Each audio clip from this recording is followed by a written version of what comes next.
The winter of 1881 came early to Colorado Territory, and it came with a vengeance that would be remembered for generations.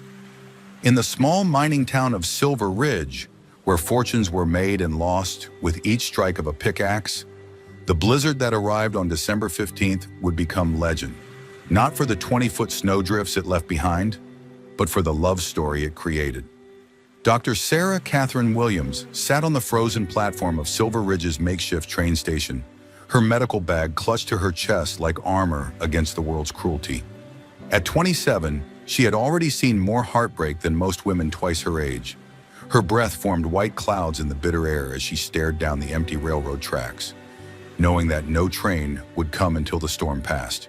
If it ever did, $3.47. That's all that remained of her life savings after the scandal that had destroyed everything she'd worked for. Back in Boston, they called her the lady doctor who forgot her place. The medical establishment had made sure she'd never practice in a respectable hospital again, all because she dared to stand up to Dr. Cornelius Whitman when he tried to force himself on her during a late-night surgery. Kate, as her friends had called her before she lost them all, pulled her thin coat tighter around her shoulders. The wind cut through the fabric like it was made of paper, and she could no longer feel her fingers or toes. The station master had locked up hours ago, leaving her alone with nothing but the howling wind and her fading hope. In her medical bag were the instruments that had once saved lives, the certificates that proved her worth, and a daguerreotype of her late father. The country doctor who taught her that healing was a calling, not just a profession. Now those same instruments felt like relics of a life that no longer existed. As the storm intensified, Kate closed her eyes and wondered if this was how her story would end. Frozen to death on a platform in the middle of nowhere. Another casualty of a world that couldn't accept a woman with the skill to cut open a man's chest and repair his heart.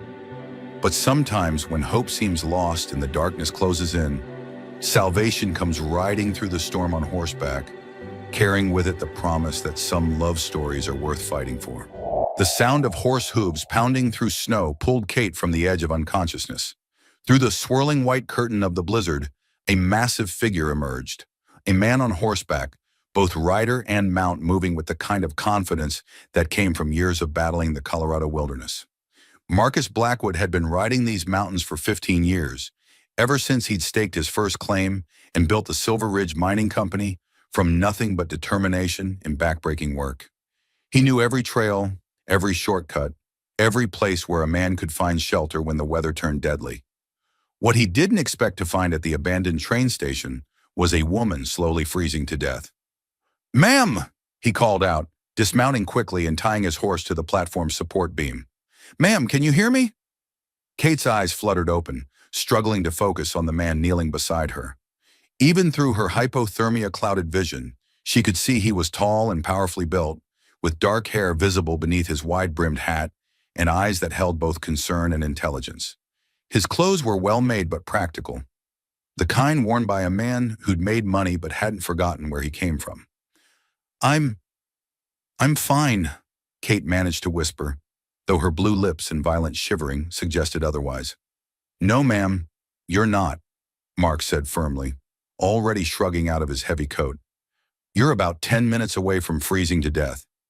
He wrapped the coat around her shoulders, and Kate gasped at the sudden warmth. It smelled of leather, pine, and something else. Safety, maybe. "Can you stand?" Mark asked, his voice gentle but urgent. Kate tried to push herself up, but her legs wouldn't cooperate. Without hesitation, Mark scooped her into his arms, medical bag and all. She was lighter than he'd expected, as if the cold had somehow made her fragile. "Where are you taking me?" Kate asked, her voice barely audible over the wind. "Somewhere warm," Mark replied, carrying her toward his horse. "My cabin's not far from here. We'll get you thawed out and figure out the rest later." As Mark helped her onto his horse and swung up behind her, Kate found herself pressed against his chest, his arms forming a protective barrier against the storm. For the first time in months, she felt safe. The ride to Mark's cabin took 20 minutes through terrain that would have been treacherous even in good weather. But Mark navigated the snow-covered trails with the ease of a man who belonged to these mountains. Kate drifted in and out of consciousness, vaguely aware of the steady rhythm of the horse's gait and the solid warmth of the man holding her. When they finally reached the cabin, Kate was amazed by what she saw. This wasn't the rough shack she'd expected, but a well-built log home with glass windows, a stone chimney, and other signs of prosperity. Mark carried her inside without ceremony, setting her down near a stone fireplace where flames already danced warmly. "First things first," Mark said, moving with practiced efficiency. "We need to get you warm. There's a bedroom through that door. You'll find dry clothes in the wardrobe. They belonged to my sister when she visited last year. Should fit you well enough." Kate looked around the cabin's main room, taking in the quality furniture, the well-stocked bookshelves, and the paintings on the walls. "You live here alone?" she asked. "Mostly," Mark replied, stoking the fire higher. "I have a housekeeper, Mrs. Chen, who comes up from town a few times a week, but she couldn't make it today because of the storm." He turned to face her, his expression serious. "Ma'am, I don't mean to be forward, but we need to get you out of those wet clothes before you catch pneumonia. I'll step outside while you change." "You don't have to go out in the storm," Kate said quickly. "I trust you." Mark's eyebrows rose slightly at her words, but he simply nodded. "I'll be in the kitchen making coffee. Call out when you're ready." Alone in the bedroom, Kate marveled at her change in circumstances. Hours ago, she'd been certain she was going to die on that platform. Now she was in a warm, comfortable home, surrounded by luxury she hadn't seen since her father's death. The clothes in the wardrobe were indeed her size, a simple but well-made wool dress in deep blue, along with warm undergarments and stockings. As she changed, Kate caught sight of herself in the room's mirror. Her hair was a mess, her face pale from the cold, but her eyes held something they hadn't in months: hope. When she emerged from the bedroom, she found Mark waiting with a cup of steaming coffee and a bowl of soup. He'd changed into dry clothes himself, and now looked every inch the successful businessman rather than the rough mountain man she'd first taken him for. "Better?" he asked, noting her improved color. "Much, thank you," Kate replied, accepting the coffee gratefully. "Mr. Blackwood. Marcus Blackwood, but most folks call me Mark." He settled into the chair across from her. "And you are?" Kate hesitated for a moment. In her experience, introducing herself as Doctor Williams usually led to skepticism at best and hostility at worst. "Sarah Williams," she said finally. "Kate to my friends." "Well then, Kate, what brings a lady like you to Silver Ridge in the middle of a blizzard?" The question she'd been dreading. Kate sipped her coffee, buying time to construct an answer that wouldn't reveal too much. "I was traveling west looking for work. The train broke down, and I was waiting for the next one when the storm hit." Mark studied her face, and Kate had the uncomfortable feeling he could see right through her half-truth. "What kind of work?" he asked. Another moment of hesitation. "Medical work. I'm trained as a nurse." It wasn't entirely a lie, Kate reasoned. She had trained as a nurse before medical school, though calling herself merely a nurse felt like denying half of who she was. Mark's eyes lit up with interest. "A trained nurse? In that case, Kate Williams, you might just be the answer to my prayers." "I beg your pardon?" "The Silver Ridge Mining Company employs over 200 men," Mark explained. "Good men, hard workers, but the kind of job that leads to injuries on a regular basis. Crushed fingers, broken bones, cuts that need stitching. We've been trying to find someone with medical training for months." Kate felt her heart skip a beat. "You own the mining company?" "I do," Mark said with evident pride. "Started with a single claim 15 years ago and built it up from there. Now we're one of the most successful operations in Colorado Territory." He leaned forward, his expression earnest. "Kate, I know we just met, but I've got a good feeling about you. How would you like a job?" For the second time that night, Kate found herself rescued by this remarkable man. What would the position involve? Setting up a medical station at the mine site? Treating injuries? Maybe teaching some of the men basic first aid? The pay would be generous. $50 a month plus room and board. Mark paused. "I know it's not a city position, but—" "It sounds perfect," Kate interrupted, unable to keep the relief out of her voice. "When would you want me to start?" Mark smiled, and Kate noticed how it transformed his entire face. "How about as soon as the storm passes? We'll get you set up in one of the company houses. Order whatever medical supplies you need from Denver." As they continued talking through the evening, Kate found herself genuinely enjoying Mark's company. He was intelligent, well-read, and treated her as an equal in a way that men in Boston never had. He told her about his journey from a poor miner's son to a successful businessman, about his plans to expand the operation, about his love for these unforgiving but beautiful mountains. When Kate finally went to bed that night in the cabin's spare room, she lay awake listening to the storm rage outside and marveling at how quickly her life had changed. Yesterday she'd been doctor, Sarah Williams, disgraced physician with no future. Tonight she was Kate Williams, newly employed nurse with a chance to start over. She didn't know that in the main room, Mark Blackwood was having his own sleepless night, thinking about the mysterious woman he'd rescued. There was something about her, an intelligence in her eyes, a quiet strength in her bearing, that suggested she was more than she claimed to be. But in a territory where everyone was running from something, Mark had learned not to pry too deeply into people's past. What mattered was what they could do, not what they'd done. And something told him that Kate Williams, whatever her secrets, was going to be exactly what Silver Ridge needed. As the storm finally began to subside near dawn, both rescuer and rescued drifted off to sleep, neither knowing that their meeting would soon become the stuff of legend throughout Colorado territory. Dawn broke crisp and clear over Silver Ridge, the storm having blown itself out during the night. Kate woke to the smell of bacon and coffee, and when she emerged from the bedroom, she found Mark preparing breakfast with the efficiency of a man who'd been taking care of himself for years. "Morning," he said with that transformative smile. "Sleep well." "Better than I have in weeks," Kate admitted, and it was true. The warmth, the safety, the promise of a new beginning, all of it had combined to give her the first peaceful sleep she'd had since leaving Boston. After breakfast, Mark led her outside to see Silver Ridge in daylight. Kate gasped at the sight spread out below them.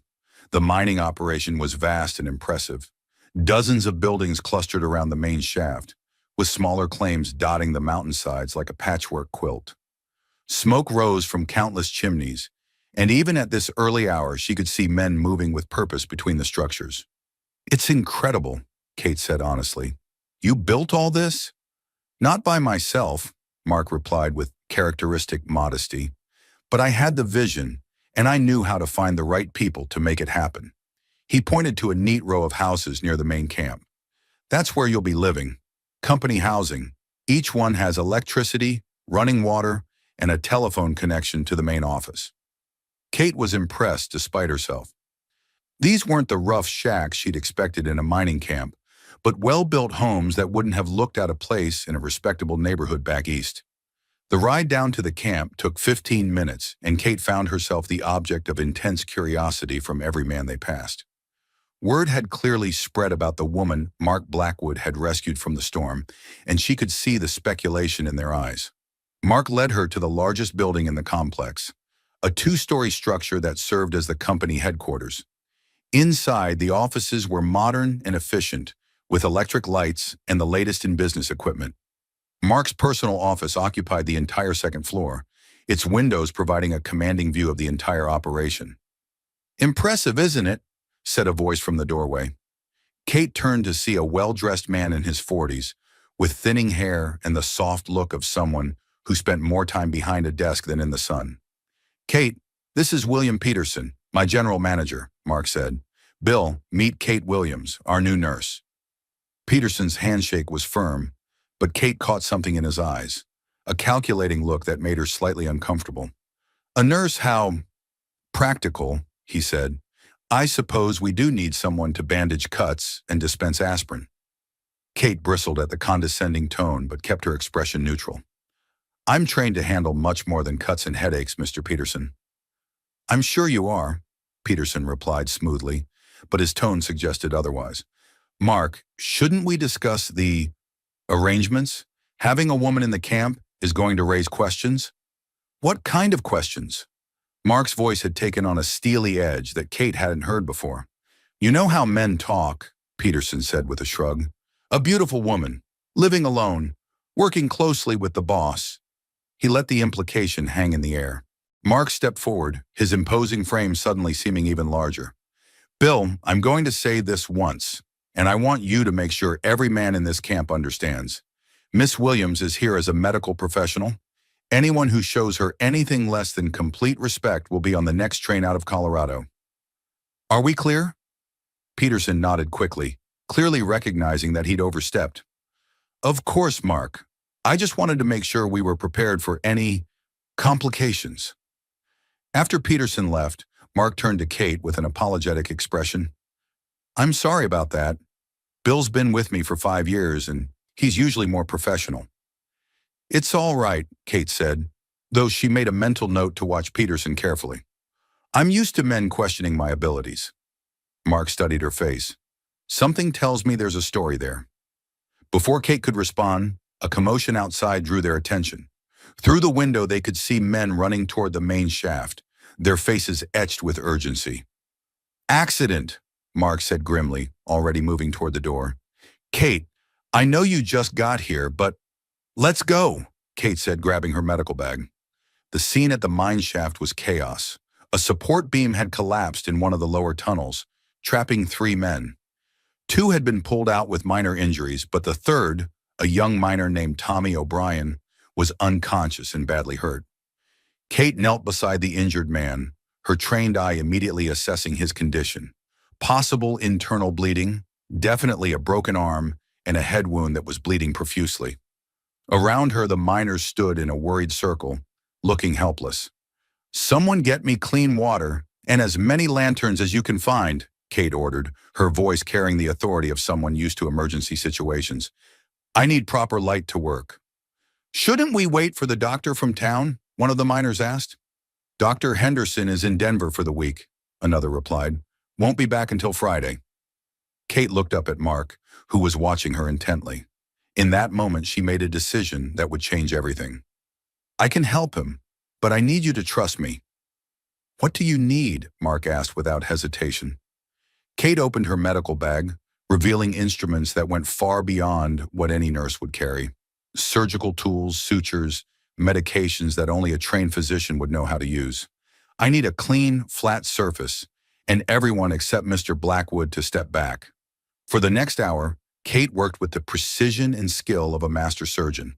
She cleaned and stitched the head wound, set the broken arm with professional competence, and examined Tommy for internal injuries, with a thoroughness that left no doubt about her training. When she finally sat back on her heels, Tommy's breathing was steady, his color had improved, and his wounds were properly dressed. The gathered miners stared at her with undisguised awe. You're not just a nurse, Mark said quietly. Kate met his eyes steadily. No, I'm not. What are you? Kate hesitated for a moment, then decided that after what had just happened, there was no point in hiding the truth. I'm a doctor, Dr. Sarah Catherine Williams, graduate of Harvard Medical School, formerly of Boston General Hospital. The murmur that went through the crowd was immediate and intense. A female doctor was almost unheard of, especially one with credentials from Harvard. Why the deception? Mark asked, his voice neutral. Because in my experience, people hear female doctor and immediately assume I'm either incompetent or crazy, Kate replied. I've learned it's easier to prove myself first and reveal my credentials later. Mark nodded slowly, then turned to address the crowd. Men, you've just seen Dr. Williams save Tommy O'Brien's life. I'd say that proves her competence pretty definitively. He looked back at Kate. The job offer still stands, Doctor. Williams, in fact, I'd like to expand it. How so? I'd like you to be the company physician, not just a nurse.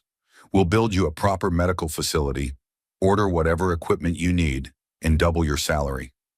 Mark's eyes were serious. What do you say? Kate looked around at the faces of the miners, rough men who worked dangerous jobs and clearly needed proper medical care. For the first time since leaving Boston, she felt like she could make a real difference. I say yes, she said firmly. As the crowd dispersed, carrying Tommy to the company house where he could recover, Mark walked Kate toward her new home. There's one more thing, he said as they reached her front porch. What's that? Whatever happened in Boston, whatever brought you here, I don't care. Out here, we judge people by what they do, not what others say about them. Mark tipped his hat. Welcome to Silver Ridge, Doctor. Williams. As Kate watched him walk away, she felt something she hadn't experienced in months: hope for the future. She didn't know that, across the camp, William Peterson was already composing a telegram to send to his contacts back east. He had a feeling that the mysterious doctor, Sarah Williams, might be worth investigating. But for now, Kate was content to unpack her belongings and prepare for her new life as the company physician. Tomorrow, she would start building the medical practice she'd always dreamed of. Tonight, she would simply enjoy the feeling of being exactly where she belonged. 3 weeks into her tenure as company physician, Kate had already treated everything from minor cuts to a case of appendicitis that would have killed the patient if she hadn't been there to operate. Word of the lady doctor had spread throughout the territory, and she was receiving patients from mining camps 50 miles away. Mark had been true to his word about the medical facility. What had started as a simple first aid station had been transformed into a fully equipped clinic, complete with an operating room, recovery beds, and more medical supplies than some city hospitals. He seemed to take personal pride in giving Kate whatever she needed to do her job effectively. On this particular morning, Kate was reviewing patient files in her office when a tremendous rumble shook the entire building. The windows rattled, dust fell from the ceiling, and somewhere in the distance, she heard the sound every mining camp dreaded: the mine whistle blowing the emergency signal. Kate was on her feet and running before the whistle stopped. She grabbed her emergency medical kit and rushed toward the main shaft, where a crowd was already gathering. The scene that greeted her was every miner's nightmare. "Cave in Tunnel 7, someone shouted. "At least a dozen men trapped inside." Mark appeared at her elbow, his face grim. "How bad is it?" Kate asked. "Bad. The whole section collapsed.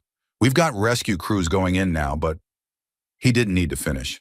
They both knew that time was critical in situations like this. For the next 6 hours, Kate worked without stopping as the rescue crews brought out injured men one by one. Crushed limbs, severe lacerations, broken bones, and worse. Each case required her full attention and skill. She operated on a makeshift table set up near the mine entrance, working by lantern light when the afternoon sun wasn't enough. The worst case came near sunset. Jake Morrison, a veteran miner with 20 years' experience, was pulled from the deepest part of the collapse. His injuries were catastrophic: internal bleeding, multiple fractures, and a piece of metal embedded dangerously close to his heart. "He's not going to make it," Dr. Henderson said quietly. He'd arrived from the next town over to help, but even with his assistants, they were overwhelmed.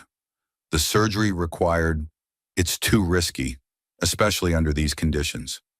Kate looked down at Jake, unconscious but still breathing. She'd met his wife and 3 children when they'd visited the camp the week before. "No," she said firmly, "I'm not giving up on him." "Dr. Williams," Henderson said gently, "I admire your dedication, but some cases are hopeless. We should focus on the patients we can save." "Every case is hopeless until it isn't," Kate replied, already preparing her instruments. "Mark, I need you to help me move him to the clinic. Dr. Henderson, I could use your assistance, but if you're not comfortable with the procedure, I understand." Mark didn't hesitate, helping to carry Jake to the clinic's operating room. Dr. Henderson followed, clearly torn between professional caution and curiosity about what this remarkable woman thought she could accomplish.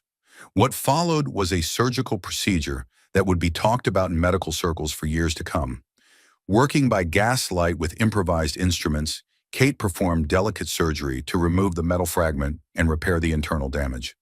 Her hands moved with a precision that seemed almost supernatural, and her knowledge of anatomy was flawless. "Where did you learn to do this?" Dr. Henderson whispered as Kate carefully sutured damaged tissue. "Harvard Medical School," Kate replied without looking up, "and 5 years of surgery at Boston General." "Boston General?" Henderson's voice was filled with awe. "But you're a woman." "Yes, I noticed that," Kate said dryly, never pausing in her work. "Now, can you hold this retractor steady? I'm almost finished." 3 hours later, Kate finally stepped back from the operating table. Jake Morrison was alive, his breathing steady, his vital signs stable. Against all odds, she had saved him. Word of the miracle surgery spread through the camp like wildfire. By morning, there were reporters from newspapers in Denver and Colorado Springs waiting to interview the woman who had accomplished the impossible. But Kate was too exhausted to talk to anyone. She had collapsed in a chair beside Jake's bed and fallen asleep watching over her patient. Mark found her there at dawn, still in her blood-stained surgical clothes, her head pillowed on her arms beside the patient's bed. Something in the sight, this remarkable woman's utter dedication to saving lives, hit him like a physical blow. He'd been attracted to her from the moment he'd rescued her from the storm. But this was different. This was deeper. "Dr. Williams," he said softly. Kate stirred, immediately alert despite her exhaustion. "How is he?" "Awake and asking for his wife," Mark said with a smile. "You did it, Kate. You saved him." Kate checked Jake's pulse and breathing, satisfied with what she found. "He's not out of danger yet, but I think he'll make it." "The reporters want to talk to you," Mark said. "The story of what you did here is going to make headlines across the country." Kate frowned. "I don't want to talk to reporters." "Why not?" "This is incredible publicity. It could open doors for you, maybe even lead to a position at a major hospital." "I don't want a position at a major hospital," Kate said firmly. "I want to stay here, in Silver Ridge, where I can actually make a difference." Mark studied her face, seeing the sincerity in her expression. "Even though the work is dangerous? Even though you'll face skepticism and criticism?" "Especially because of that," Kate replied. "These men need proper medical care, and I can provide it. Why would I want to go back to a world where I'm tolerated at best when I can stay in a place where I'm needed?" Mark felt something shift in his chest, a recognition that this woman was unlike anyone he'd ever known. Beautiful, yes, but more than that. She was brave, dedicated, and utterly without pretense. She was exactly the kind of person he'd been hoping to find, but had never dared to believe existed. "Kate," he said carefully, "would you have dinner with me tonight? Not as your employer, but as a man who'd very much like to know you better." Kate looked at him for a long moment, seeing past the successful businessman to the genuine man beneath. "I'd like that," she said softly.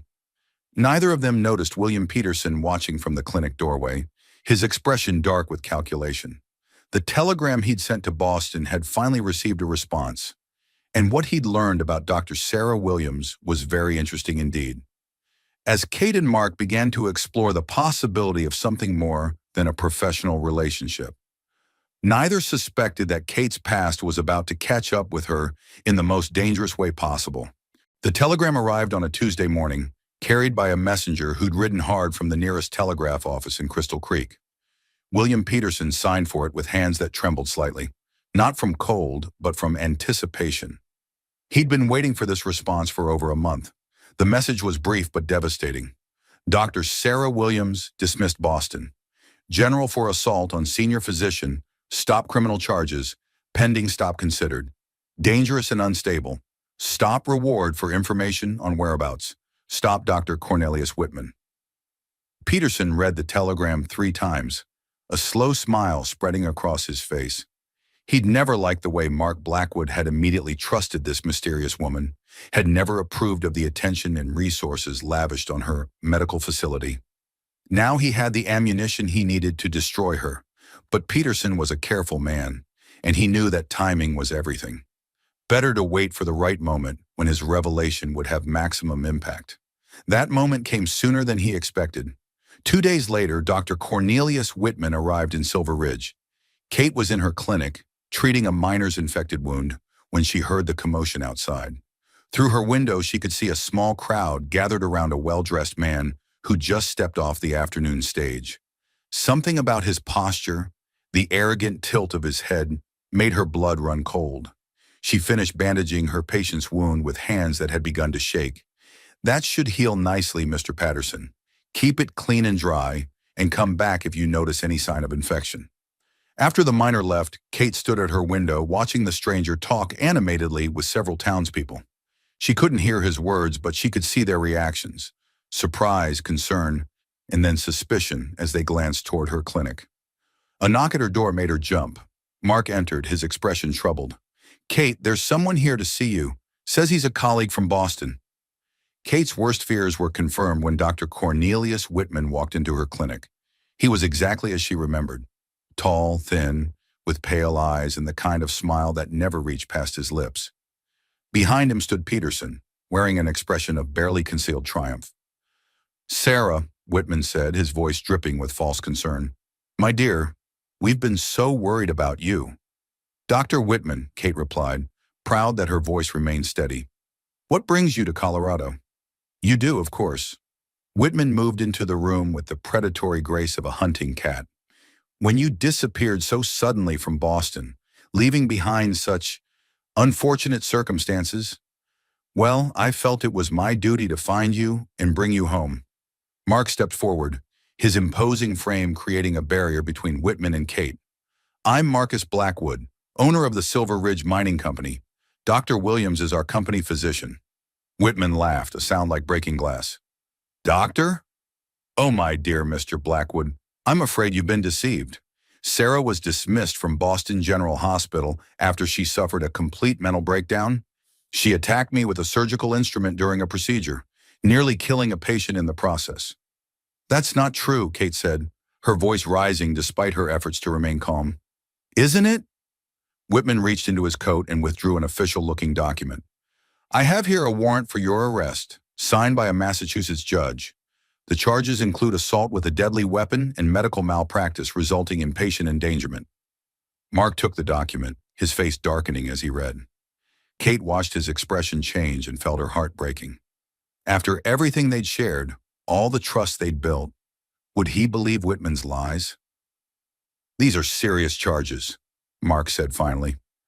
"Indeed they are," Peterson interjected, speaking for the first time. "Mr. Blackwood, I've been in correspondence with Dr.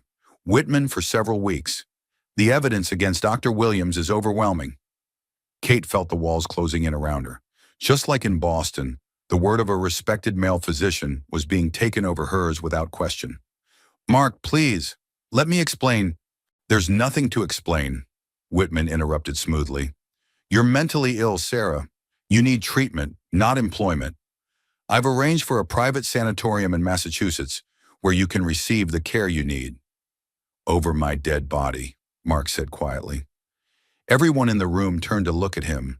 His expression was calm, but there was something in his eyes, a cold, deadly anger that made even Whitman take a step back. "I beg your pardon," Whitman said. "I said over my dead body."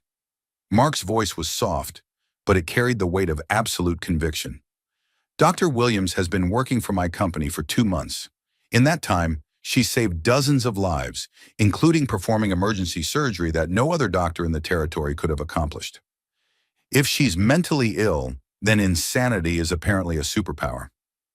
"Mr. Blackwood," Peterson said urgently, "you don't understand. This woman is dangerous." "The only dangerous thing I see here," Mark interrupted, "is a man with an agenda trying to destroy a brilliant physician." He turned to face Whitman directly. "Tell me, doctor, what exactly did Kate do to you in Boston? And don't give me that story about a mental breakdown. I want the truth." For the first time since entering the clinic, Whitman looked uncertain. The medical board's findings speak for themselves." "I'm sure they do."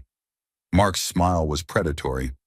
"And I'm sure those findings would be very different if the story came from an unbiased source." He looked at Kate. "What really happened?" Kate met his eyes, seeing not suspicion but trust, complete, unwavering faith in her character. It gave her the courage to tell the truth. "Dr. Whitman cornered me in an empty operating room after a late surgery," she said, her voice growing stronger with each word. "He tried to force himself on me. When I fought back, I grabbed the nearest thing I could find, which happened to be a scalpel. I never intended to hurt him seriously just to get away." "You cut me!" Whitman snarled, his mask of professional concern finally slipping. "You scarred my face, you little—" "You tried to rape her," Mark said, his voice like ice, "and when she defended herself, you used your position and influence to destroy her career. That's not— I never—" Whitman stammered, but his guilt was written clearly on his face. "Get out," Mark said quietly. "I have legal papers." "I said get out." Mark stepped forward, and suddenly Whitman remembered that beneath the expensive clothes and refined manners, Marcus Blackwood was a man who'd built his fortune with his bare hands in one of the most dangerous places on earth. You have 30 minutes to be on the next stage out of Silver Ridge, or I'll show you exactly how we handle men who prey on women in Colorado territory. Whitman looked around the room, searching for support and finding none. Even Peterson seemed to be reconsidering his position in the face of Mark's obvious fury. "This isn't over," Whitman said as he backed toward the door. "I'll be back with federal marshals. You can't protect her forever." "Maybe not," Mark agreed, "but I can protect her long enough for the truth to come out." After Whitman and Peterson left, Mark turned to Kate, who was standing frozen in the middle of her clinic, tears streaming down her face. "Hey," he said gently, moving to take her hands in his. "It's all right. He's gone." "But he'll be back," Kate whispered. "He has legal papers, influence, money. How can we fight that?" Mark cupped her face in his hands, forcing her to meet his eyes. "We fight it with the truth, and with people who believe in you." He smiled grimly. "Kate, you saved Jake Morrison's life with surgery that half the doctors in the country couldn't have performed. You've treated hundreds of patients here without a single complaint. That's not the record of an unstable person. But the warrant is based on lies and corruption." Mark's voice was firm with conviction. "And I know exactly how we're going to prove it." As Kate looked into his eyes, she saw something that took her breath away. Not just trust or professional respect, but something deeper. Something that looked remarkably like love. "Why are you doing this for me?" she asked softly. Mark's answer was simple and devastating in its honesty. "Because I love you, Kate Williams, and I'll be damned if I let anyone destroy the woman I plan to marry." Before Kate could respond to this shocking declaration, they heard shouting from outside. Through the window, they could see Whitman talking animatedly to a group of miners who'd gathered around the stage depot. His voice carried clearly in the mountain air. "That woman is a dangerous criminal. She nearly killed a patient in Boston. How many of you are willing to bet your lives on her competence?" Kate watched in horror as doubt began to spread through the crowd. These were men she'd treated, whose lives she'd saved. But the power of suggestion was strong. What if Whitman was right? What if she really was unstable? Then something extraordinary happened. Jake Morrison pushed through the crowd, still moving carefully from his recent surgery but determined to have his say. "Doctor," Whitman exclamation mark Jake called out, his voice carrying the authority of a man respected by his peers. "I hear you got something to say about Dr. Williams." "Indeed I do," Whitman replied, clearly pleased to have found an audience. "This woman is mentally unstable and dangerous. She should never be allowed to practice medicine." Jake nodded thoughtfully, then began unbuttoning his shirt. "Well, Doc, I reckon you might want to take a look at this before you say anything else." He pulled his shirt off, revealing the long, perfectly healed surgical scar where Kate had operated to save his life. 3 weeks ago, I was dying in that mine collapse. Every doctor in the territory said I was a goner. But Dr. Williams, she didn't give up on me. She operated for 3 hours straight, pulled a piece of metal out of my chest that was this close to my heart. Jake held up his fingers, showing barely an inch of space. "Now you tell me, Doctor. Whitman, does this look like the work of a crazy woman? Or does it look like the work of the finest surgeon you ever did see?" A murmur went through the crowd as other men began stepping forward, each with their own story of Kate's skill and dedication. Tom Patterson showed the perfectly healed wound on his arm. Billy O'Connell talked about how Kate had diagnosed his appendicitis just in time to save his life. One by one, the miners testified to Kate's competence and character. Whitman's face grew progressively paler as the testimonials continued. This wasn't going according to his plan at all. "Furthermore," Jake continued, his voice rising with righteous anger, "any man who'd chase a woman halfway across the country just to hurt her ain't much of a man in my book. Whatever happened between you two back in Boston, it's clear as mountain water who the real problem is." The crowd's murmur turned decidedly hostile, and Whitman suddenly found himself surrounded by 200 angry miners who viewed any threat to their beloved doctor as a personal insult. "Now see here," Whitman stammered, backing toward the stage depot. "I'm a respected physician with legal authority. And we're a respected mining camp with a powerful dislike of men who hurt women," Jake replied calmly. "I'd suggest you get on that stage and head back where you came from before we decide to show you some Colorado hospitality." The threat was unmistakable. Whitman looked around desperately for support and found none.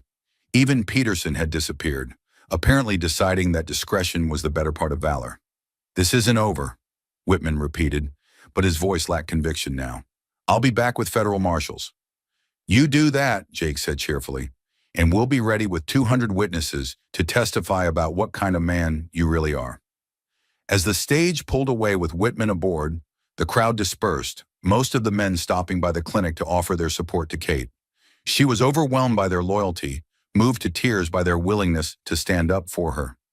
That evening, as Kate and Mark walked through the camp, they could feel the warmth and acceptance of the community that had embraced her. It was a feeling Kate had never experienced before, the knowledge that she belonged somewhere, that people valued her not despite being a woman, but because of who she was as a person. "He will be back," Kate said as they reached her front porch. "Men like Whitman don't give up easily." "Then we'll be ready for him," Mark replied. "Kate, I meant what I said earlier, about loving you, about wanting to marry you." Kate turned to face him, her heart racing. "Mark, we barely know each other." "I know everything I need to know," he interrupted gently. "I know you're brave and brilliant and compassionate. I know you risked your own life to save Tommy O'Brien and Jake Morrison. I know you chose to stay here, where you're needed, instead of seeking fame and recognition." He took her hands in his. "And I know that I've never felt about anyone the way I feel about you." Kate looked into his eyes and saw her future reflected there.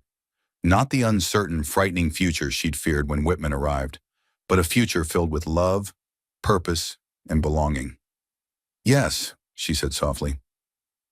"Yes? Yes, I'll marry you, Marcus Blackwood. But first we need to deal with Dr.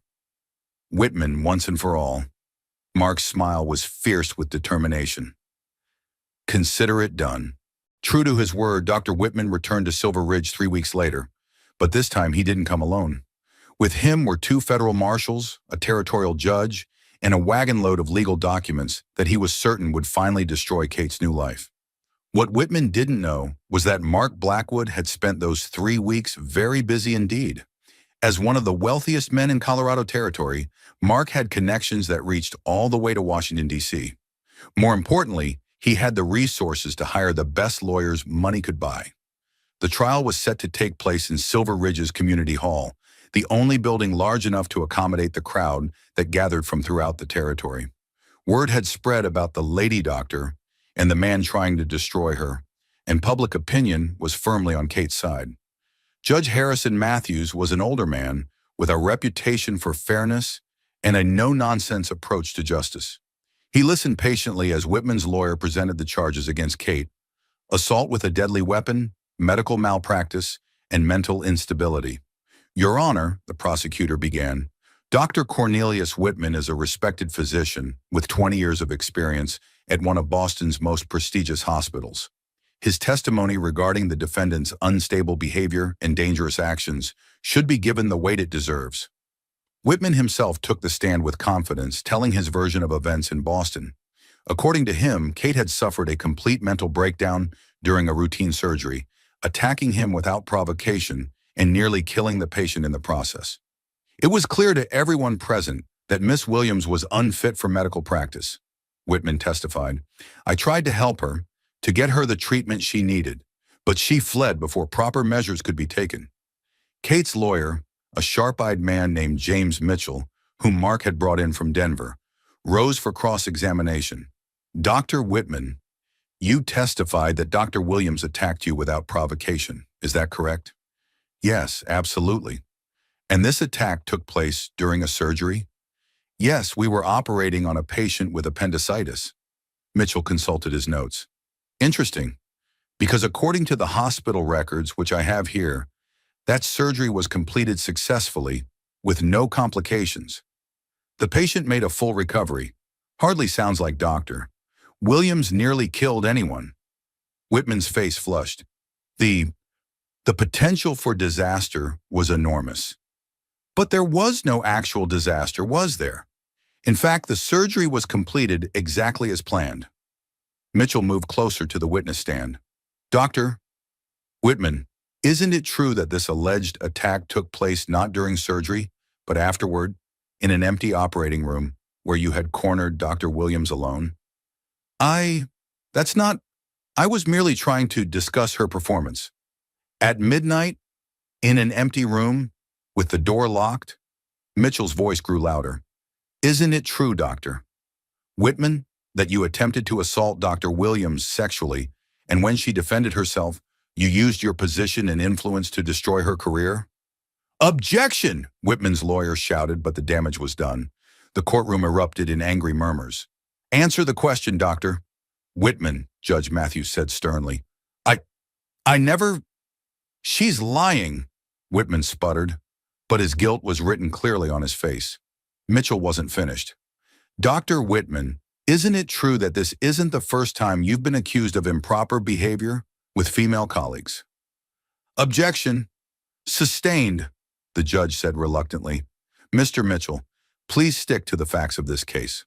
But Mitchell had made his point. He called a series of witnesses to testify about Kate's character and competence. Patients she'd saved, colleagues who respected her work, and medical professionals who vouched for her skills. Dr. Henderson from Crystal Creek took the stand to describe Kate's miraculous surgery on Jake Morrison. In 30 years of medical practice, he testified, I have never seen surgical skill to equal Dr. Williams. The procedure she performed was flawless, the patient's recovery complete. If this woman is unstable, then we need more unstable doctors in this territory. Jake Morrison himself testified, along with dozens of other patients whose lives Kate had saved or improved. Their testimonials painted a picture of a dedicated physician who went above and beyond the call of duty to help those in need. But the most damaging testimony came from an unexpected source. Mitchell had tracked down 2 nurses who had worked at Boston General during Kate's time there. They testified via written deposition about Whitman's pattern of inappropriate behavior toward female staff and about the hospital administration's tendency to cover up such incidents to protect their reputation. Dr. Williams was the first woman brave enough to fight back, one nurse had written. The rest of us were too afraid of losing our positions. We should have supported her, but we were cowards. She was the one with courage. When it came time for Kate to testify in her own defense, she spoke with quiet dignity about what had really happened in Boston. She didn't embellish or dramatize. She simply told the truth about a powerful man who had tried to take advantage of her and the corrupt system that had protected him. I became a doctor to save lives, she concluded. That's all I've ever wanted to do. If standing up to Dr. Whitman means I'm unstable, then I'm proud to be unstable. The courtroom erupted in applause, and Judge Matthews had to call for order. In the end, the verdict was swift and decisive. All charges against Kate were dismissed, and Judge Matthews went further, issuing a restraining order against Whitman that prohibited him from coming within 100 miles of Silver Ridge. Dr. Williams, the judge said as he delivered his verdict, this court finds that you have been the victim of a grave injustice. Your medical license is hereby validated for practice throughout Colorado territory, and I want to personally commend you for your courage in the face of persecution. As the courtroom erupted in celebration, Kate found herself swept up in Mark's arms, tears of relief and joy streaming down her face. It's over, Mark whispered in her ear. You're free, Kate, truly free.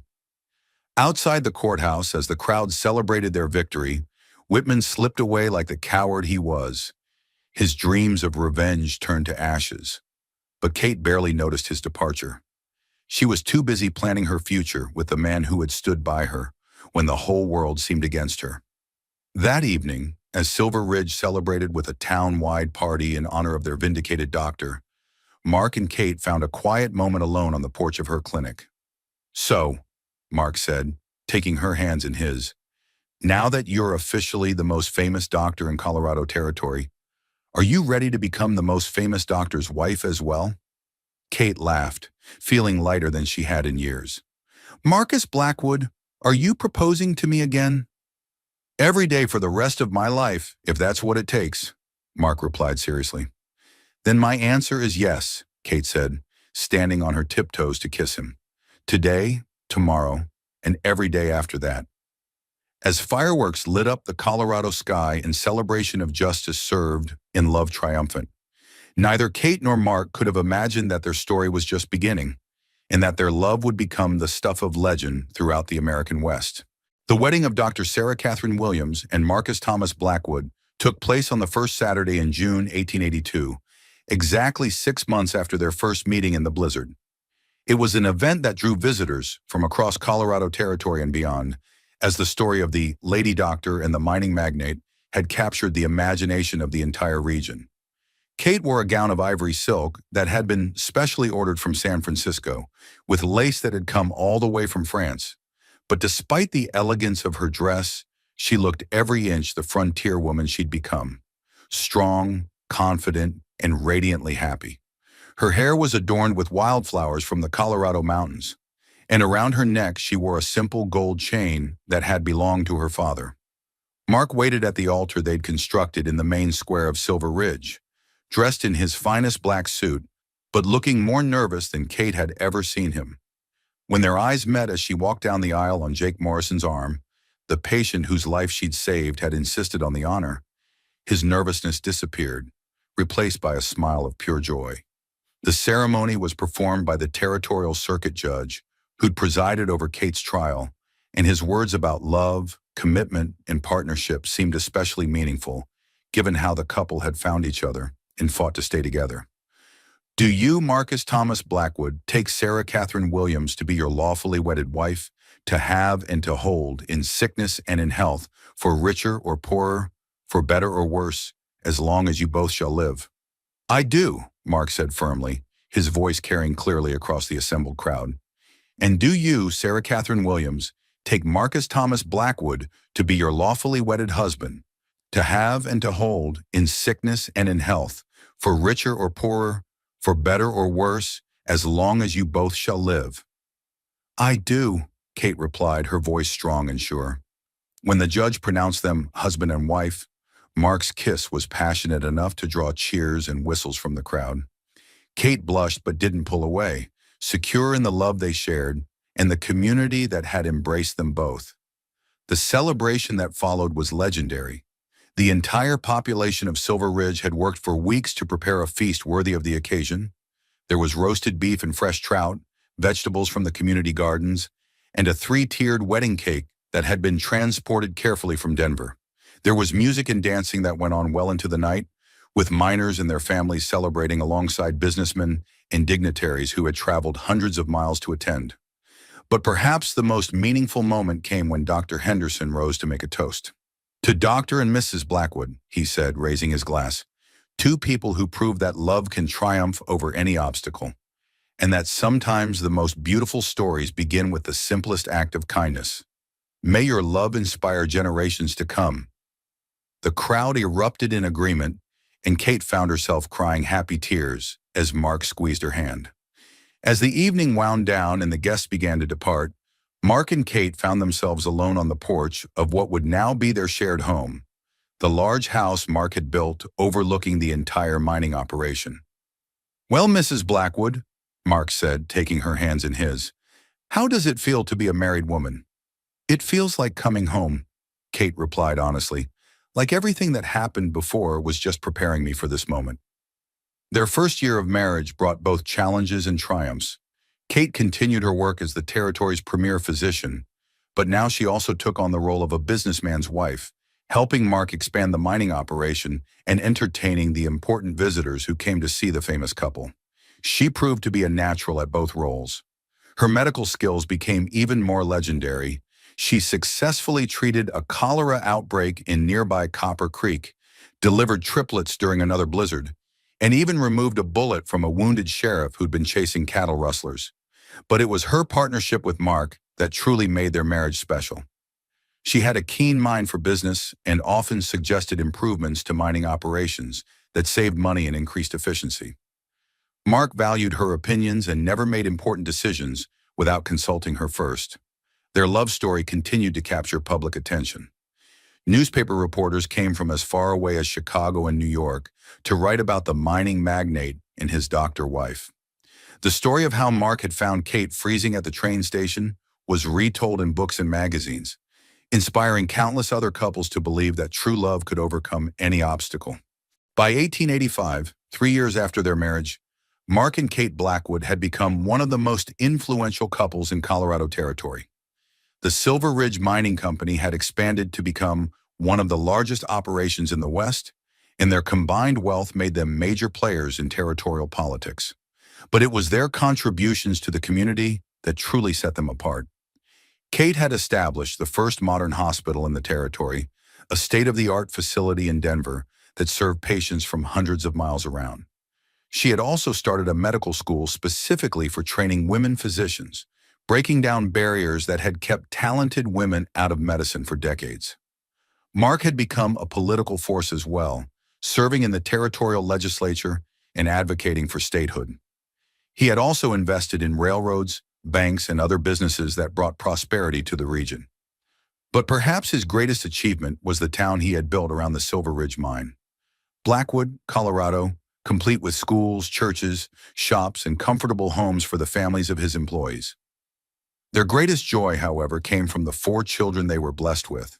Twins born in 1883, a boy they named Marcus Jr. and a girl they called Catherine, followed by another son, James, in 1885, and finally a daughter named Grace in 1887. "She's going to be a doctor like her mother," Mark said one evening as they watched baby Grace sleep in her crib. "Look at those gentle hands." "Or a mining engineer like her father," Kate replied with a smile. "Those hands look strong enough to move mountains." "Maybe both," Mark said, pulling his wife into his arms. "In this family, we believe in unlimited possibilities." As they stood together watching their children sleep, Kate reflected on the journey that had brought them to this moment. From that freezing night at the train station to this warm, love-filled home, it had been an adventure beyond her wildest dreams. The Blackwood children grew up to fulfill their parents' highest expectations. Marcus Jr. became a renowned surgeon, establishing hospitals throughout the growing state of Colorado.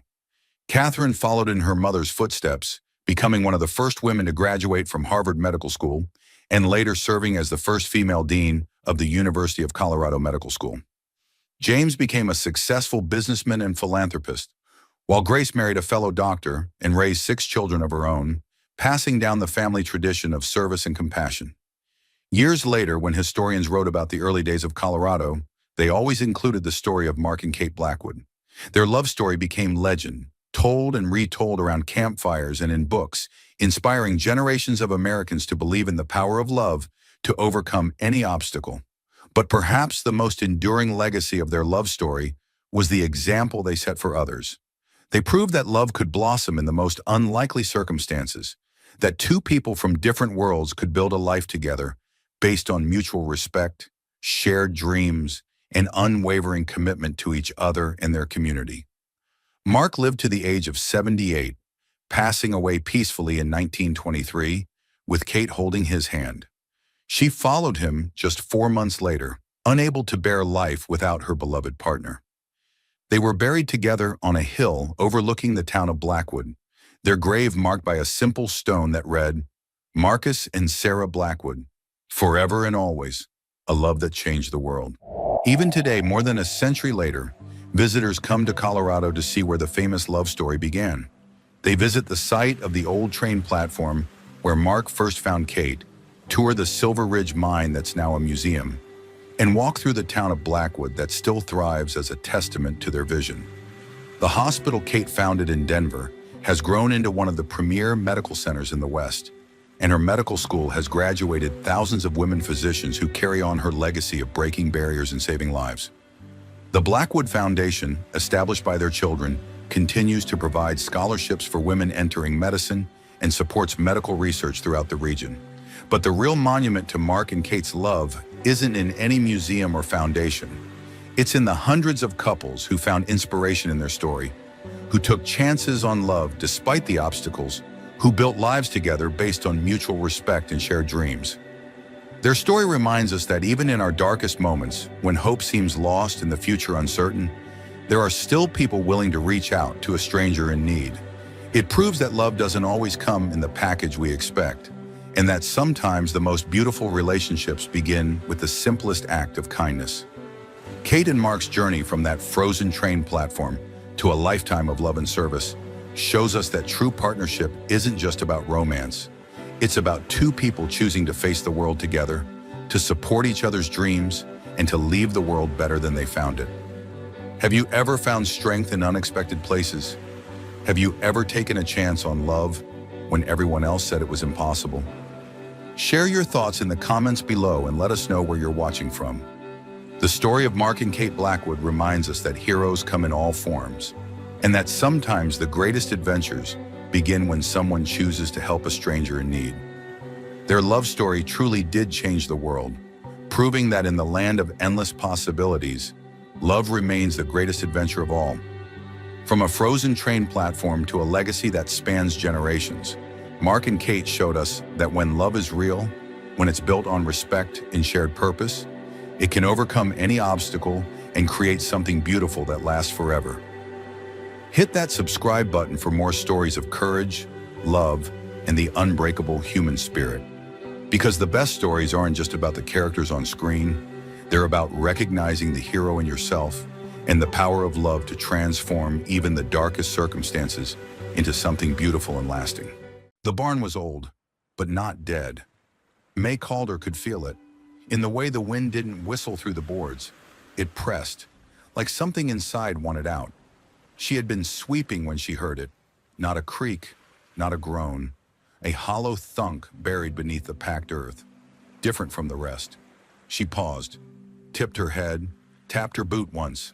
Then again, the sound echoed, subtle but sharp. Not wood. She dropped the broom. Kneeling in the dirt, she brushed aside the dry hay, her fingers tracing a faint line cut into the soil. Neat, square, man-made. A small iron ring glinted beneath the dust. A hatch. She tugged. It didn't budge. Old bricks lined its edges, mortared shut, sealed like a grave. May sat back on her heels, breath caught between her ribs. Whatever this was, it hadn't been meant to be opened. But someone had taken the trouble to bury it here, and judging by the way her horses still refused to cross the east side of the barn, it wasn't just a secret, it was a warning. They called her the Holloway Widow, even though her name was May Calder, and she'd never laid eyes on a Holloway man in her life. It didn't matter. In this part of Wyoming, names stuck like cockleburrs and peeled off slower than winter. The land she lived on had once belonged to the Holloway clan, 4 generations of cattlemen and hellraisers, the last of whom had vanished into smoke and whispers nearly a decade ago. The ranch had sat empty since, sagging deeper into itself year after year. Just another skeleton on the prairie, and then May had bought it. No one asked why. They just assumed she'd run out of money, run out of luck, run out of places to go. They weren't entirely wrong. May had arrived alone, just her, a battered wagon, and a half-wild mule named Jenny, who bit anyone but her. Her husband had died 2 winters back in a mine collapse in Silverhill. No gold to show for it, just a name in a ledger and a pension that barely covered the cost of his casket. When the ranch came up for auction, it was the only parcel that didn't draw a bid. Too far out, too many rumors, too many rattlesnakes, both the crawling kind and the kind with spurs. May bid on $1. The man with the gavel raised an eyebrow, but he didn't argue. The Holloway place was hers. She spent the first week living out of the barn, sleeping on hay, cooking over a cracked iron pot, and patching the cabin roof with pieces of saddle leather. The air out here was different, less crowded, less expectant, and yet somehow heavier. There were days it felt like even the sky leaned in to watch her. The barn was old, built before the war, maybe even before the town itself. 30 paces long, 2 lofts, and a rusted pulley system hanging like a gallows rope from the rafters. It smelled of dry timber, mold, and something else. Earth turned once too often, then sealed shut. May swept every inch, pushed hay into corners, mended tack, and set up a small corner for the mule and the chickens she'd traded for in Carter's Hollow. It was quiet work, but not silent. The east wall made strange noises. Not wind, not mice. Something deeper.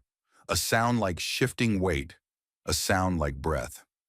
The third night, Jenny, the mule, brayed loud enough to wake the moon. May stumbled out of the half-fixed cabin with a lantern and a shovel, expecting coyotes or a fox. But there was nothing near the pen, nothing near the barn, nothing but hoof prints, fresh ones, leading toward the barn's open doors, and never coming back out. The next morning she bolted the barn shut, not because she was afraid, because she didn't yet know what kind of thing deserved her fear. 4 days later, he came. Boone Thistle. He arrived like dust, without warning and hard to get rid of. May was kneeling in the dirt behind the barn, scrubbing at a rusted pump that refused to run clean, when the mule made a sound she didn't recognize. Not alarm, not greeting, something in between. She stood, wiped her hands on her skirt, and saw him, riding a tired roan gelding, hat low, coat dusted, face half lost to sun lines and beard stubble. He didn't speak right away, just tipped his head like he was sizing up a poker hand. Then, didn't figure this place would ever have a woman's hand on the reins again. May didn't reply. He dismounted slowly, like his knees had been broken once and set wrong. He walked to the fence, leaned his arms across the post. "You hear it yet?" he asked. May squinted. "What?" Boone nodded toward the barn. "The land, it talks here, not in words, but you'll feel it soon." She thought about sending him away. Didn't like his eyes. Too calm, like someone who'd seen worse and wouldn't mind seeing it again. But Jenny hadn't kicked him, so she stayed still. Boone didn't linger, didn't ask questions, didn't offer help. Before he rode off, he paused only once. "Don't go digging east of the hay rack," he said. "Why not?" "Because something down there don't want company." Then he was gone. That night May couldn't sleep. She lay under a patched quilt, the mule snoring gently in the corner of the barn, the lantern guttering low. Her hands were cracked from scrubbing. Her shoulders ached from chopping dead wood. And yet, something tugged at her from the floor, just beneath the east side. She got up. Lantern in hand, she crossed the barn slowly, carefully, boots quiet on dry boards. She tapped with the toe of her boot. Once, twice. Thunk. Not the solid, dull thud of packed earth. This was something hollow, something sealed. She dropped to her knees, brushed away straw and dirt. There, hidden beneath layers of dust, was a faint outline, square, deliberate. She pressed harder, found a ring, iron, embedded into a small trapdoor she hadn't noticed before. She pulled. It didn't move. She pulled again. Still nothing. She sat back on her heels, chest rising slow. The lantern flickered. The wind picked up. And then, just for a second, she wasn't alone. A shadow, tall and unmoving, stood just outside the barn's wide front doors. Not moving. Not blinking. Watching. She blinked and it was gone. But the mule was awake now too, and staring in the same direction. She didn't sleep again that night. And when the sun rose, it rose red. The ground was wrong. May had dug before. She'd worked land back in Silver Hill with hands blistered from sunup to dusk, splitting frozen soil in March and replanting by July. She knew the feel of stubborn earth, the give, the grumble, the way it shifted under muscle and sweat. But this wasn't that. This ground pushed back. Each strike of her shovel landed with a dull finality, like hitting packed clay, like hitting history. Still, she didn't stop. It was nearly sundown when she began.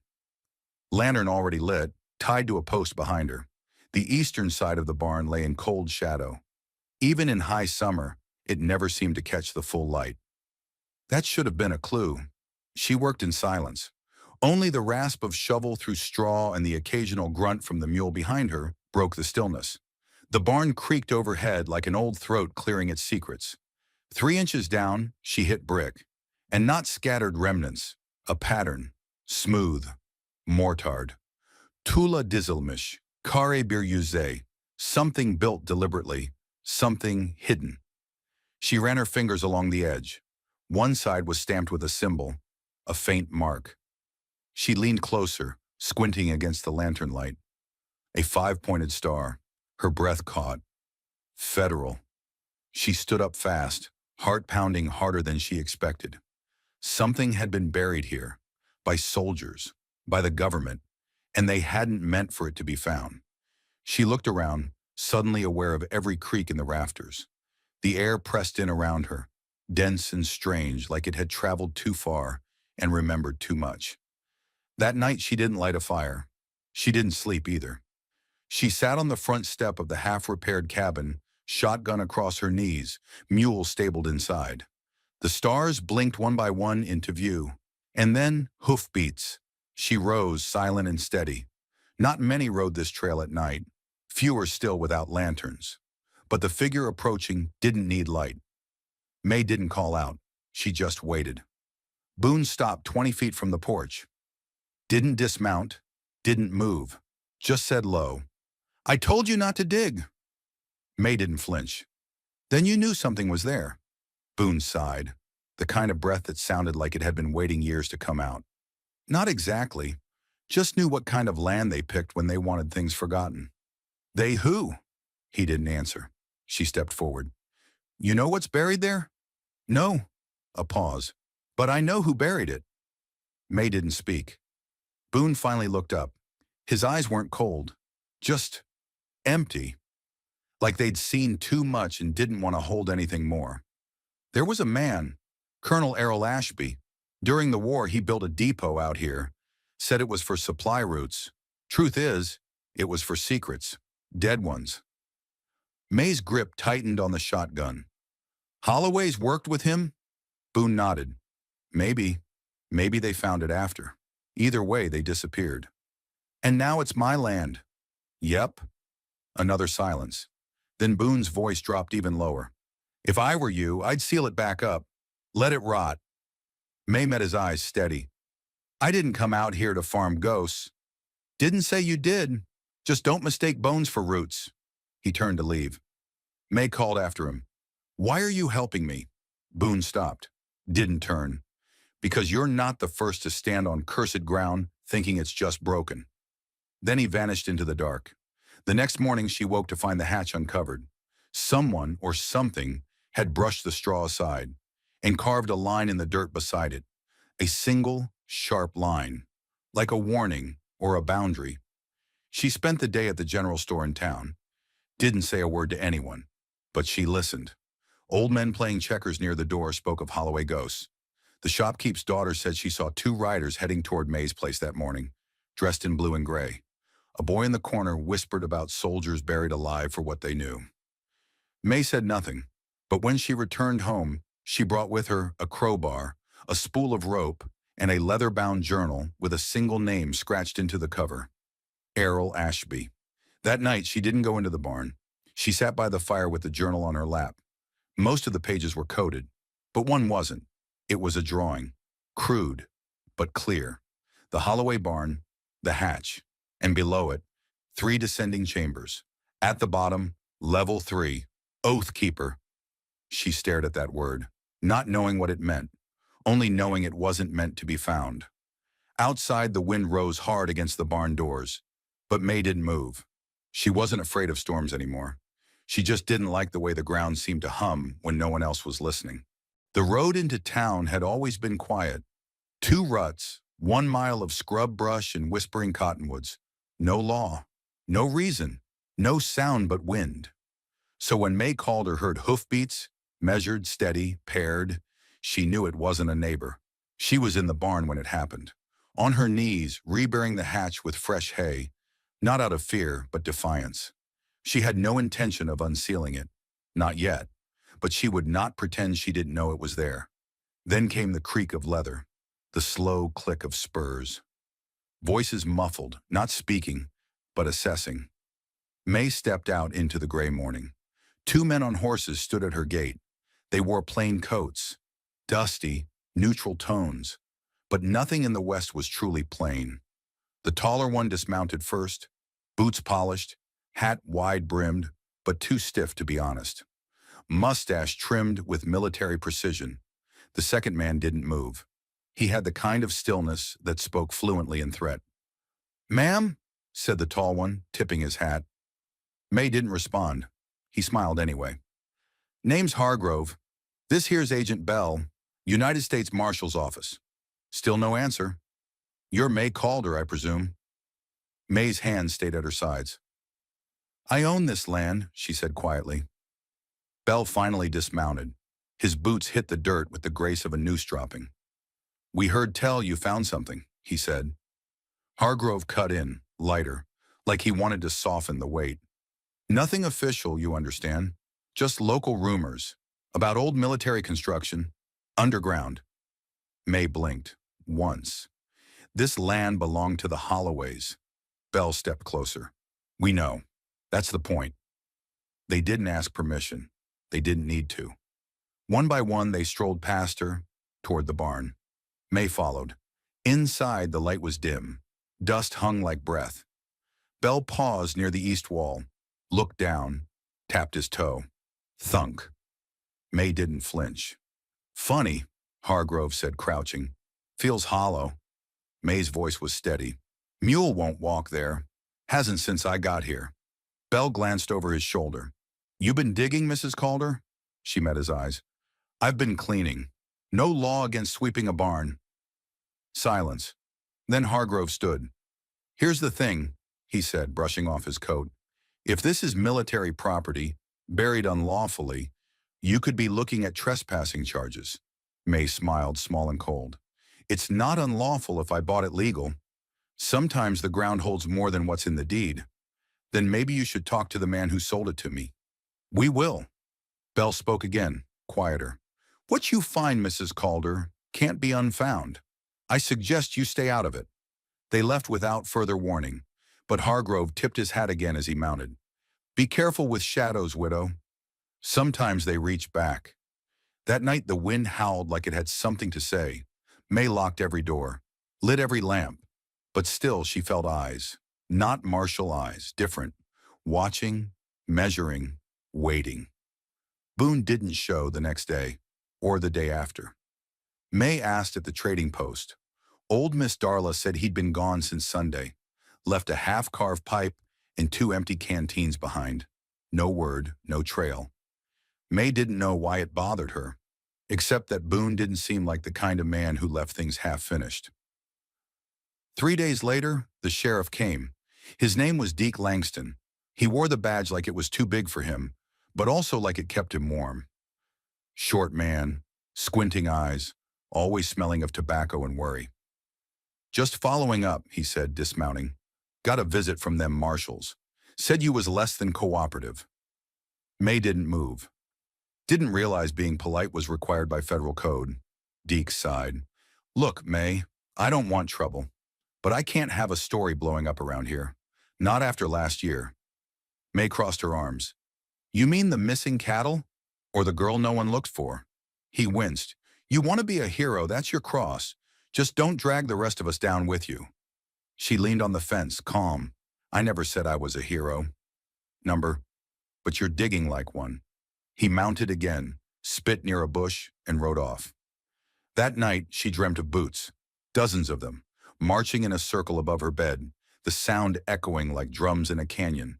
And below them, a trap door, open, yawning, and from within, whispers, software desperate, speaking names she didn't know, but felt in her bones. At dawn, she went into the barn, lifted the hay again, ran her hand along the brick. The star-shaped seal was clearer now, as if the dirt no longer wanted to protect it. She stood, turned to leave, and saw something carved into the back of the door. Not there the day before, just 4 words, keep buried or burn. The brick was warmer today. May pressed her palm against it and swore, just for a second, that it throbbed faintly, like a vein buried too close to the surface. Not breath, something older. She snatched her hand back, heart kicking, sweat beating despite the early chill. No wind in the barn, no sun on the bricks. But the hatch was waking, and something beneath it wanted out. The night before, she'd made her decision. She couldn't unknow what she knew. Couldn't pretend the ground hadn't whispered to her. Couldn't ignore the claw marks she found in the barn's back door. Something was stirring, and hiding hadn't worked for anyone, not in this land. So that morning she boiled coffee, packed her lantern, rope, gloves, and crowbar, dragged a bucket of clean water inside, tethered the mule well out back, and stood alone in the barn's long shadow. The trap door gave on the third pull, not because of strength, but because it wanted to. Dust hissed out around the edges like breath escaping a lung. The metal ring snapped upward, no effort, no resistance. May flinched as it clanged back to the boards. The hatch creaked open. Underneath, darkness. Not just night. Something deeper. She held the lantern down. It revealed a narrow ladder descending into a narrow shaft, walled in brick, reinforced with steel bands every few feet. Halfway down, the light caught something scrawled in chalk. No names below this line. May stared. Her fingers trembled on the lantern handle. She was still standing over it when he returned. Boone didn't announce himself, didn't knock, didn't call out. Just stepped into the barn like he'd never left. But May knew instantly something had changed. He moved like a man who'd walked through fire. Eyes sunken, jaw unshaven, shirt torn at the shoulder like he'd been dragged. She turned sharply. "Where have you been?" Boone didn't answer, just looked past her, at the open hatch. He froze. "You opened it."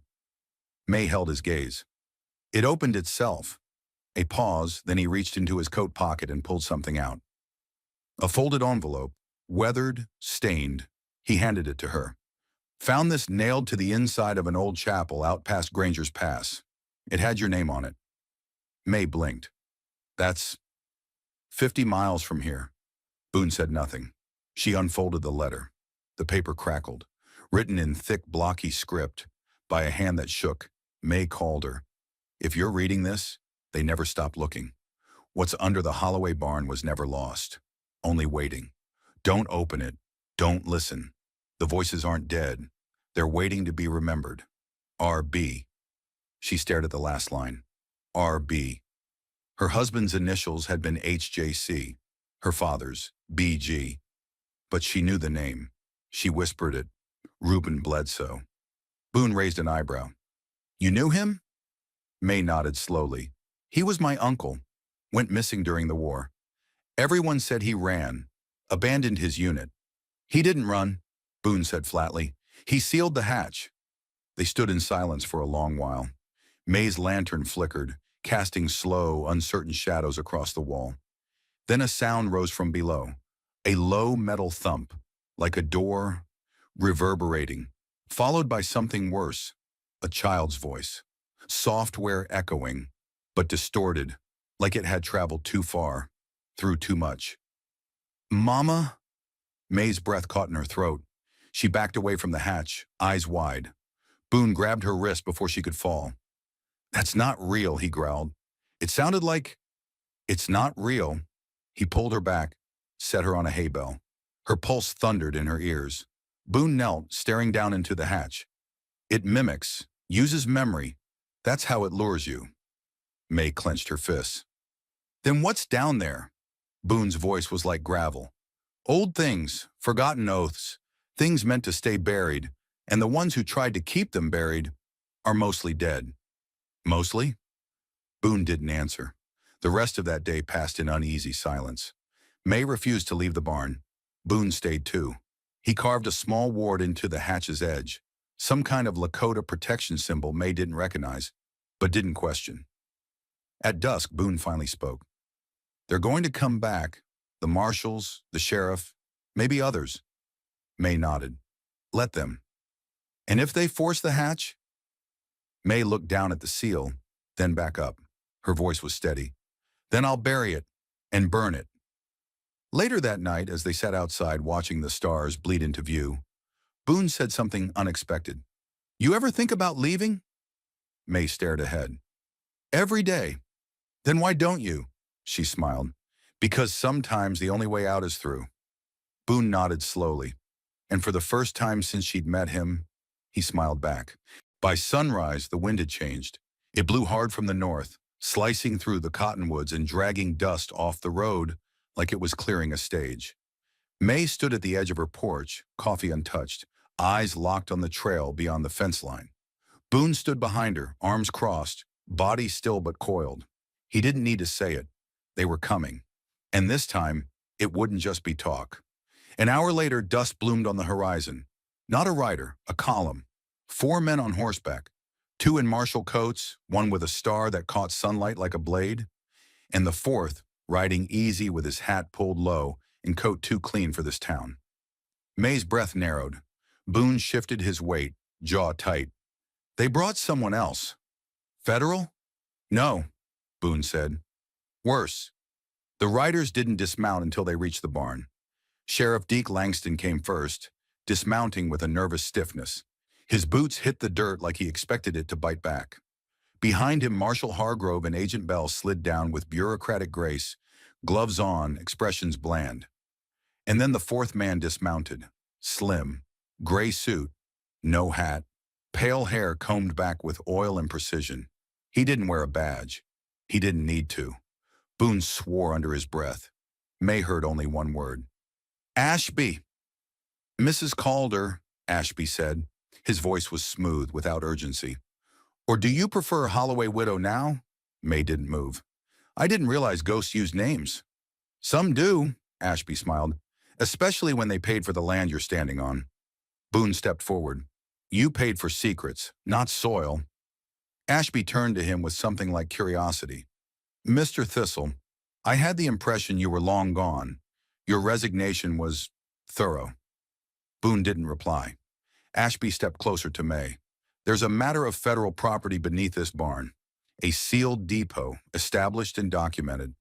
That makes it government interest. May's voice cut through him. Then the government should have kept it, instead of leaving it under rotting wood and blood-soaked ground. Bell shifted uneasily, but Ashby didn't flinch. He looked at the barn, and something passed through his expression. Just for a second. A shadow of memory. That depot contains evidence, dangerous materials, possibly even weaponized records. Then quieter, almost to himself. I watch men lose their minds down there. Watch them forget their own names before they beg to be sealed in. Boone stepped forward, voice sharp. Weaponized? What the hell did you people bury down there? Ashby smiled faintly. Loyalty, Mr. Thistle, and silence. The marshals moved to the barn doors. May stepped in front of them. No one opens that hatch. Langston cleared his throat. May, come on now. They've got papers. So did every man who burned treaties and broke women. I'm not handing over my land to ghosts in suits. This isn't your land anymore, Bell said. It's been reclassified. Boone stepped beside her. Then you'll have to go through both of us.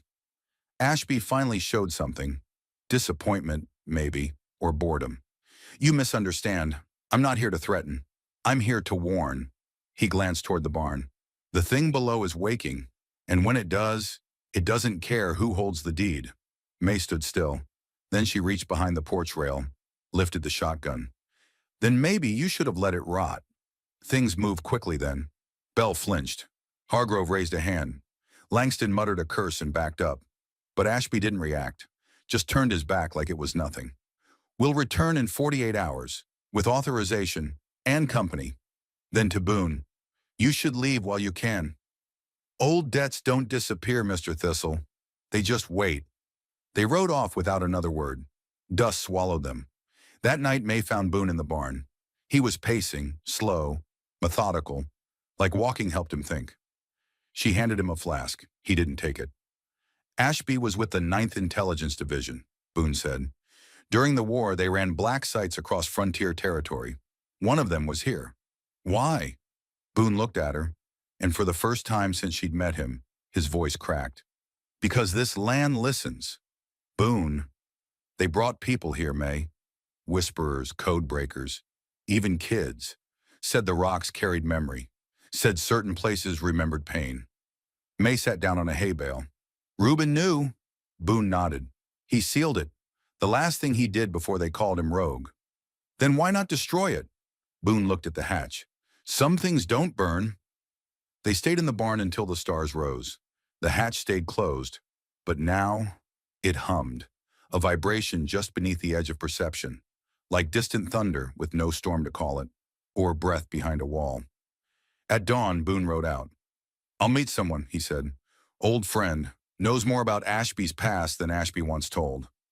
May watched him ride into the mist. Hours passed. She worked the soil, repaired a broken fence, but something in her itched. like a splinter she couldn't reach. At mid-afternoon, she returned to the barn. The hatch was warm again, hotter than before. She knelt beside it, listened. This time, no voice, no mimic, just a knock. Software measured. 3 times. Then silence. May rose slowly and whispered, "I'm not afraid of you." The silence seemed to listen and answer. A hiss, low and metal, not angry, not human, just awake. She didn't sleep that night, didn't try. Instead, she wrote a letter. To no one, to everyone. A warning, a confession, a record. She folded it, sealed it, and placed it in the hollow under her bed. Then she lit every lamp, checked the shotgun, and sat on the porch, waiting for the sound of boots in the dirt. The sun never rose that morning. Not really, it crawled, weak and gray. A half-light that clung to the earth like fog, too ashamed to lift. May stood in the barn, shotgun resting across her forearms. She hadn't slept. She didn't need to, because sleep couldn't outpace what was coming. And it was coming. Boone hadn't returned. The silence of his absence hung heavier than any storm. But May didn't feel alone, because the hatch was moving in a way she couldn't see, but could sense. A slow rhythm pulsed through the floorboards like a distant drum played by something with patience, steady, ancient, as if whatever waited below had nothing but time, waiting. Just after noon they came, 3 wagons, 6 riders, Ashby at the front in that same gray suit, looking like time never touched him. The marshals flanked him, Hargrove with his eyes too calm, Bell with his gloves already on. Sheriff Langston rode behind, hands twitching on the reins like he wanted to disappear. And with them, 2 men in black uniforms with no insignia, no names, no faces, just intent. May stepped outside, didn't flinch, didn't blink. Ashby raised a hand, motioned toward the barn. "Step aside, Mrs. Calder. This is our last ask." She didn't move. "Then make it count." They didn't wait. The marshals moved past her. Langston hesitated, then followed. Ashby, always last, walked past her with a glance that said, "You were never part of this anyway." But she was, more than they could ever know. She followed them into the barn. Bell and Hargrove stood over the hatch. Boone's ward was gone, scraped off. The seal shimmered with faint heat. Ashby knelt and placed a strange brass key into a slot May had never noticed. Turned it once. The hatch shuddered. Then opened, slow, deliberate. A hiss of ancient air spilled out, thick and coppery like blood left too long in sun. May gagged, stepped back, but Ashby only smiled. "Time to collect what we buried." The 2 black uniformed men descended first. May couldn't see where the ladder ended, couldn't hear their boots hit bottom. Only that faint echo again. And then a scream, short, cut off. Ashby turned sharply. Bell froze. Langston's face went white. May stepped forward. "What was that?" Ashby didn't reply. He motioned to Bell. The second marshal climbed down. Then silence. Long, too long. Then a voice echoed up. But it wasn't Bell's, or the soldiers, or even a man. It was a girl, young, broken. "Why did you leave us here?" May staggered back. No. She knew that voice. It wasn't real. It couldn't be. It belonged to her cousin, died when they were children. Boone had said it mimicked. But this felt different. This felt like memory bleeding into the present. Then came the knocking, not from below, from behind. May turned. Boone stood in the barn doorway. He looked like he'd run through every sin he ever carried to get there. His coat was torn, his lip bloodied, but his eyes were alive. And he wasn't alone. Behind him stood a woman in full Lakota dress, aged but powerful, eyes like ice melted by fire. Boone spoke. "Her name is Awanita. Her grandfather built the chamber." Ashby turned. "Too late," he said. "Maybe," Boone replied, "but she knows how to seal it." Ashby raised a revolver. Boone didn't move. May lifted her shotgun and fired once. Over Ashby's head. Wood exploded near the rafter. Ashby flinched. Boone moved like lightning, tackled Ashby to the floor. Gun slid across the boards. Awanita stepped forward. Kneeling at the hatch, she began to hum. Low, ancient, something older than English, older than this land's pain. The hatch screamed, not metal, not ghost, something in between. Bell staggered up the ladder, bleeding, eyes blank. "Close it!" he screamed. "Close it! For God's!" The hatch slammed shut on its own, and the barn went silent. Ashby lay groaning on the floor. Boone stood over him, chest heaving. May picked up the key. Awanita touched the seal with 2 fingers and whispered one last word. Unremembered. And just like that, the humming stopped. The breath beneath the barn ceased. Days passed. The marshals didn't return. Langston quit his post and disappeared east. The land settled. May buried the key at the back of the property. Awanita left a carved token by the barn post, a warning and a blessing, and Boone stayed. He rebuilt the back fence. She repainted the kitchen. They didn't talk about the hatch again. But at night, when the wind turned sharp and the stars blinked like old secrets, May would sit on the porch. She didn't wait for Boone, but he always came. He'd sit beside her, no words, just presence. Because sometimes the loudest love is the one that never asks to be heard. And the truths we bury, they don't stay quiet forever. But if you listen closely, really listen, you might hear them breathing just under the boards. Sometimes the ghosts we bury don't stay buried. Sometimes they rise not with screams, but whispers, through old wood and broken memory. May Calder wasn't looking for a secret. She was looking for a place to rest. But the land had other plans. And in the heart of it all, a man with no badge, no title, and no need for words stood with her. Boone Thistle, a man who'd once turned his back on everything, until he heard a silence too loud to ignore. Together they didn't chase monsters. They listened to them, then closed the door. If this story gripped you the way it gripped us while writing, let us know. What would you have done if you found something buried under your barn? Would you open the hatch or walk away? Tell us in the comments. And if you haven't already, subscribe for more Wild West stories where the silence speaks louder than the guns.